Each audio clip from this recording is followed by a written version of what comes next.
Thank you very much. And the president went to town to the UN and Europe for their climate change obsession, calling it a con job. Global warming, not happening. You know, it used to be global cooling. If you look back years ago in the 1920s and the 1930s, they said, global cooling will kill the world. We have to do something. Then they said global warming will kill the world, but then it started getting cooler, so now they could just call it climate change, because that way they can't miss. It's climate change, because if it goes higher or lower, whatever the hell happens, there's climate change.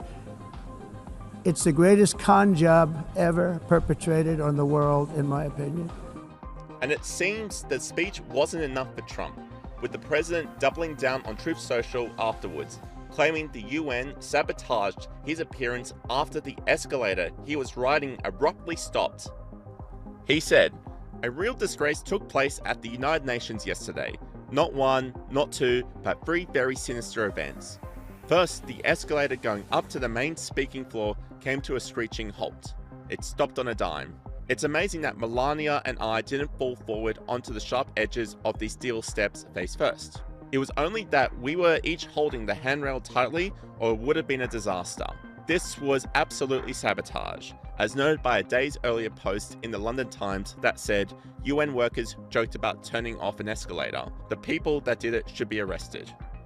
The UN denied Trump's claim, with a spokesperson saying, "A subsequent investigation, including a readout of the machine's central processing unit, indicated that the escalator had stopped after a built-in safety mechanism on the comp step was triggered at the top of the escalator."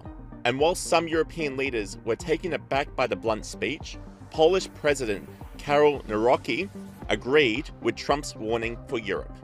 Ladies and gentlemen, as Polish people, we are concerned about the negative impact of global crises. But as President of Poland, I want to say openly here in front of this international community that we are also deeply concerned and we are aware of the mistakes made by our Western partners, friends, and neighbors. Yes, I agree with President Donald Trump that in recent years, and that is something that we were warning against as Poles, and this was the signal sent also by Central European countries, Eastern European countries. Europe is deep in ideological madness. This led to bad